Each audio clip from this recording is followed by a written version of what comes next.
महाराज चतुरसेन की वाहन सफेद घोड़े अश्वसेन की मृत्यु हो गई थी। राज्य में सभी लोग बड़े उदास थे।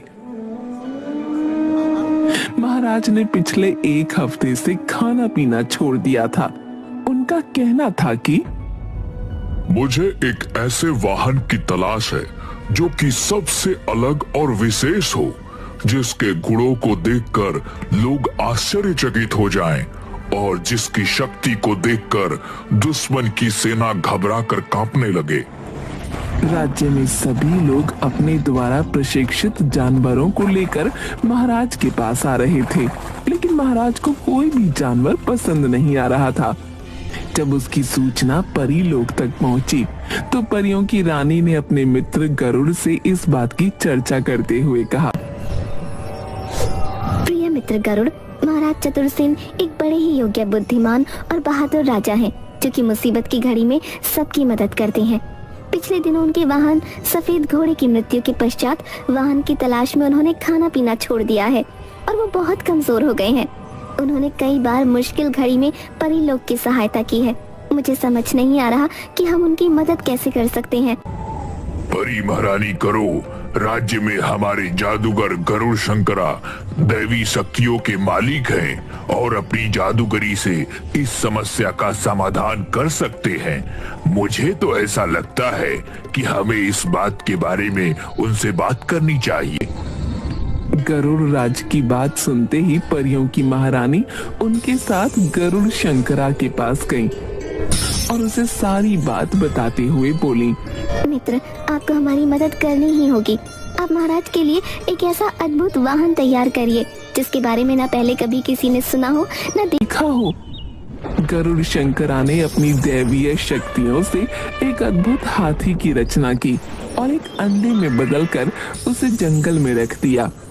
जल्दी ही इस दिव्य अंडे द्वारा एक महान जानवर का जन्म होगा, जो कि महाराज की इच्छा के अनुसार सभी प्रकार की शक्तियों से भरा हुआ होगा और महाराज का वाहन बनेगा।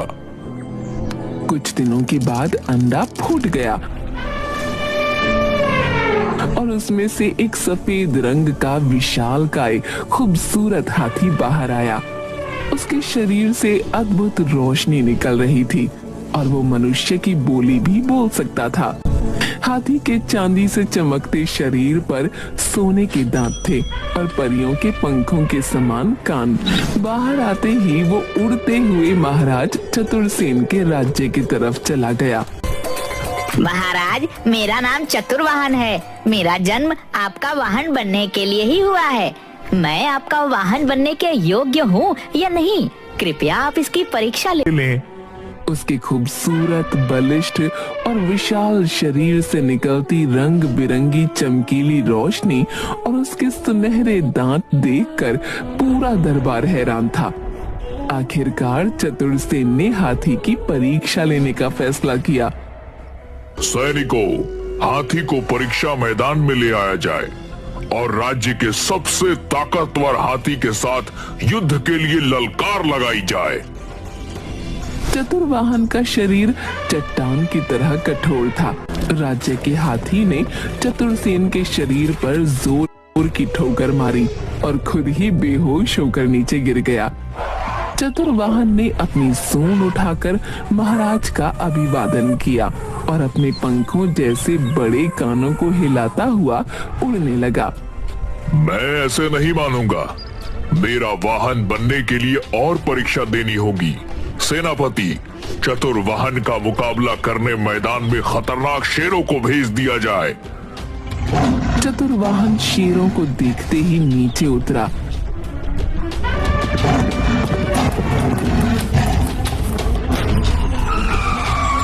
और उसने जादुई शक्तियों से अपनी सूंड को लंबा कर लिया। उसने क्रोध से सूंड को हिलाया तो पूरी सूंड कांटों से भर गई। उसने अपनी खतरनाक सूंड में लपेटकर अपने नुकीले दांतों से दोनों शेरों को एक क्षण में ही मार दिया। चारों तरफ उसकी जय जयकार होने लगी। महाराज चतुरसेन भी बड़े प्रसन्न हुए और बोले, चतुर्वाहन, मुझे तुम पसंद हो और मैं तुम्हें अपना वाहन बनाता हूँ। पूरी प्रजा महाराज की जय जयकार करने लगी। अब महाराज चतुरसेन बड़े ही प्रसन्न रहते थे। एक बार जब चतुरसेन की पुत्री विजयलक्ष्मी राज्य सरोवर में स्नान कर रही थी तो उसने देखा कि एक खूबसूरत, बलिष्ठ और स्वस्थ शरीर का पुरुष सरोवर के पास खड़ा हुआ वहां लगे सुंदर फूलों से उठने वाली सुगंध का आनंद उठा रहा है। ये तो बड़ा ही दिव्य पुरुष है। बलिष्ठ भुजाएं और लंबा कद मेरे मन को मोह रहे हैं। उसे वह पुरुष बहुत पसंद आया और उससे विवाह करने की इच्छा जागृत हुई। हे दिव्य और राजकुमार की तरह दिखने वाले बलिष्ठ पुरुष, तुम कौन हो और राज्य सरोवर के पास क्या कर रहे हो? राजकुमारी की बात सुनते ही वो पुरुष घबरा गया और तुरंत वहां से चला गया। राजकुमारी भी उसके पीछे पीछे गई। पेड़ के पीछे जाकर तुरंत चतुर्वाहन हाथी के रूप में बदल गया। ये क्या? वह पुरुष जिससे मैं विवाह करना चाहती हूँ वो कोई और नहीं बल्कि राजा का वाहन चतुर्वाहन हाथी है। दूसरी तरफ उससे विवाह के लिए दूर दूर से राजकुमारों के रिश्ते आने लगे, लेकिन राजकुमारी चतुर्वाहन के रूप पर मोहित हो चुकी थी। उसे कोई भी राजकुमार पसंद ही नहीं आता था। आखिर क्या बात है बेटी, तुम इतनी उदास रहती हो? पड़ोस के राज्य में वहां के राजकुमार का जन्म उत्सव मनाया जा रहा था। दूर दूर से कलाकार आ रहे हैं, तुम भी आनंद लो, तुम्हारा मन हल्का महाराज होगा। ने राजकुमारी को चतुर्वाहन के साथ उस जन्मदिन में भाग लेने के लिए भेजा।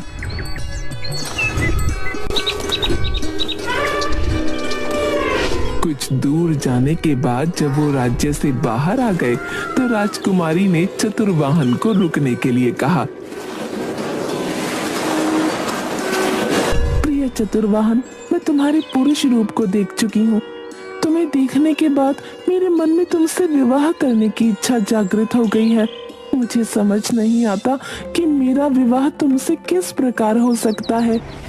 राजकुमारी, आपको यह इच्छा छोड़ देनी चाहिए। मैं महाराज का वाहन हूँ, ऐसा होना नामुमकिन है। राजकुमारी, मैं एक स्वर्ग लोक का यक्ष हूँ, लेकिन देवलोक की कन्या के ऊपर बुरी निगाह डालने के कारण मुझे अपना यह जन्म महाराज के वाहन के रूप में बिताने के लिए गरुड़ राज्य के जादूगर द्वारा चुना गया है। सजा के अनुसार मैं पूरे दिन में एक बार अपने असली रूप में आता हूँ, किंतु मुझे विवाह करने का अधिकार नहीं है। ऐसा न कहो प्रिय वर्ण, मैं आजीवन कुमारी रहने का व्रत ले लूंगी। इसी बीच दुश्मन राज्य के सैनिकों ने हाथी के साथ राजकुमारी को अकेला पाकर उसका अपहरण करने के लिए हमला बोल दिया।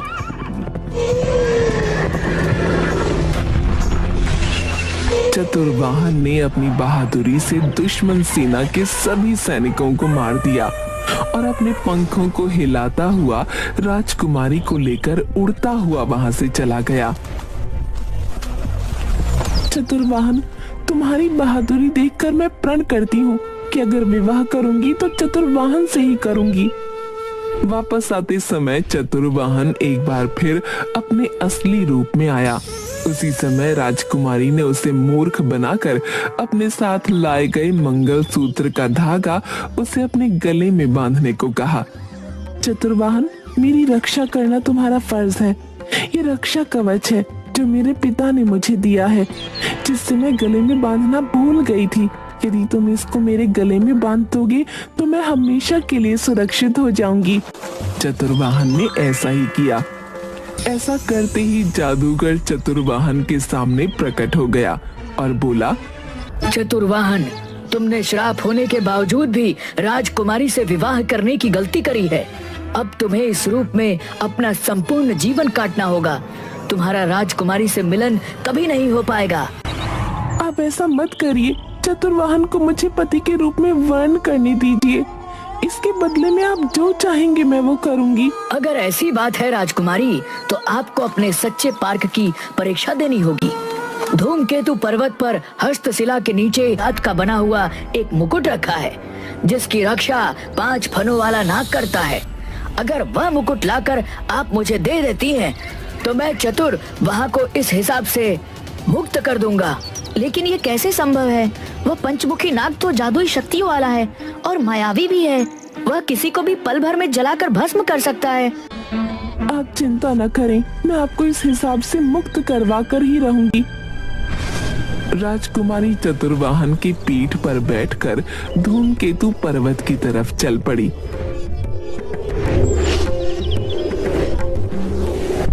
राजकुमारी, हम पर्वत पर तो पहुंच चुके हैं।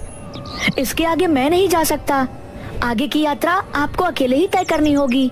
अभी भी वक्त है, आप अपने प्राणों को मुश्किल में डालने से बचा सकते हैं। चतुर्वाहन, तुम महाराज की सेवा में जाओ, मैं जल्द ही तुमसे मिलूंगी। राजकुमारी पर्वत पर अपनी चढ़ाई शुरू करती है। उसके पैरों में पत्थर और कांटे लगने के कारण खून निकलने लगता है कि तभी वहाँ एक बूढ़ी औरत आती है। तुम कौन हो? किसी राजकुमारी की तरह दिखाई पड़ती हो। क्या तुम्हें पता नहीं कि पर्वत बड़ा ही खतरनाक है? हर कदम पर खतरा है। लेकिन आप कौन हैं और इस खतरनाक पर्वत पर क्या कर रही हैं?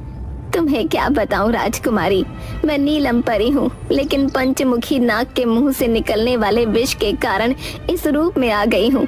परीलोक में अब मुझे कोई नहीं पहचानता। मुझे अपना जीवन इस खतरनाक पर्वत पर ही गुजारना होगा, लेकिन तुम अपने जीवन को बचा सकती हो। आप परेशान ना हो, आप मेरे साथ महल चलिए, वहाँ आपके खाने पीने की पूरी व्यवस्था की जाएगी।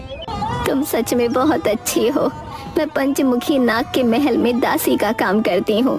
मुझे उसकी मृत्यु का राज पता है।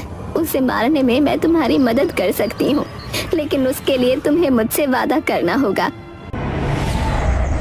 बताइए माँ, आप क्या चाहती हैं? मैं अपने पति को वापस उसके रूप में पाने के लिए सब कुछ करने को तैयार हूँ। राजकुमारी, अगर तुम नाग को मारना चाहती हो तो तुम्हें चतुर्वाहन के मनुष्य रूप में आने के बाद उसे मेरे हवाले करना होगा। मैं उनकी पत्नी हूँ। यदि उनका त्याग करने से उनका जीवन बढ़ सकता है तो मुझे ऐसा करने में कोई परेशानी नहीं है। आप मुझे पंचमुखी नाग की मृत्यु का रहस्य बताएं। मैं तुम्हें एक गुप्त रास्ता दिखाऊंगी। तुम सीधे सांपों के राजा के महल में पहुंच जाओगी। वो एक ऐसे पलंग पर सोता है जो पूरी तरह से घंटियों से बना है। उसी पलंग के ऊपर एक तलवार टंगी है। केवल उस तलवार से ही उस मायावी का खात्मा हो सकता है। और हाँ, जब उस पर वार हो, उसके 5 फन खुले होने चाहिए। लेकिन मैं उस तलवार तक कैसे पहुंचूंगी? पलंग तो घंटियों से बना है। अगर मैंने उस पर पैर रखा तो नाग को पता चल जाएगा। वो दुष्ट जागने के बाद जब नहाने के लिए झील में जाएगा, तुम पलंग की घंटियों को रुई से भर देना। फिर पलंग पर चढ़कर वो तलवार निकाल लेना और छुप जाना। जब वो वापस सोए तो धीरे से उसकी पूंछ पर मार देना। वो तुरंत जग जाएगा और अपने सारे फन फैला लेगा। यही समय है। इससे पहले कि वो तुम्हें देखे, तुम उसके सारे फनों को काट देना। राजकुमारी ने बुढ़िया की बात मानकर एक रुई की बोरी उठाई और बुढ़िया के बताए रास्ते पर चल दी। वहाँ उसने वही किया जो बुढ़िया ने उसे बताया था। पलंग के ऊपर टंगी तलवार उठाई और छुप गई।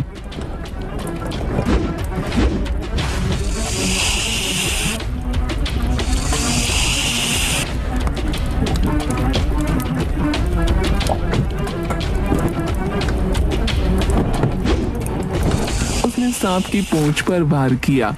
फिर सांप के जागते ही एक ही झटके में उसके 5 सर काट दिए। सांप के मरते ही पहाड़ सांप की दहशत से मुक्त हो गया। अब मुझे बिना देर किए जादूगर को हठी दांत का मुकुट दे देना चाहिए। राजकुमारी जल्दी से जादूगर के पास पहुंची और वो मुकुट उसके हवाले कर दिया। मुकुट के मिलते ही जादूगर ने मुकुट चतुर्वाहन के सर पर रख दिया और देखते ही देखते चतुर्वाहन एक राजा के रूप में बदल गया। राजकुमारी, तुमने मुझे मनुष्य रूप में तो बदल दिया। लेकिन मैं तुम्हारे पिता के साथ अन्याय नहीं कर सकता। वह मुझ पर बहुत विश्वास करते हैं। मैं सदैव उनके वहाँ बनकर रहना चाहता हूँ। लेकिन अब आप पर मेरा अधिकार नहीं है, फिर आपको मैं क्या दे सकती हूँ? आपकी जान के बदले मैंने आपको पर्वत पर रहने वाली परी को दे दिया। राजकुमारी की बात सुनते ही वहाँ पर परी प्रकट हुई और बोली, राजकुमारी, मैं तुम्हारे प्रेम की परीक्षा ले रही थी। तुम और चतुर्वाहन दोनों ही अद्भुत हो। चतुर्वाहन का महाराज के प्रति प्रेम देखकर मैं तुम दोनों को चतुर्वाहन के प्रतिरूप में एक दूसरा हाथी देती हूँ, जो चतुर्वाहन की तरह ही पूरी भक्ति से महाराज की सेवा करेगा। राजकुमारी महाराज को सारी बात बताती है। राजकुमारी के प्रेम और चतुर्वाहन की ईमानदारी से महाराज बहुत खुश होते हैं और धूमधाम से राजकुमारी का विवाह चतुर्वाहन के साथ हो जाता है और उसे राज्य का सेनापति बनाया जाता है। वो राजकुमारी के साथ उसके पति के रूप में खुशी खुशी जीवन बिताने लगता है।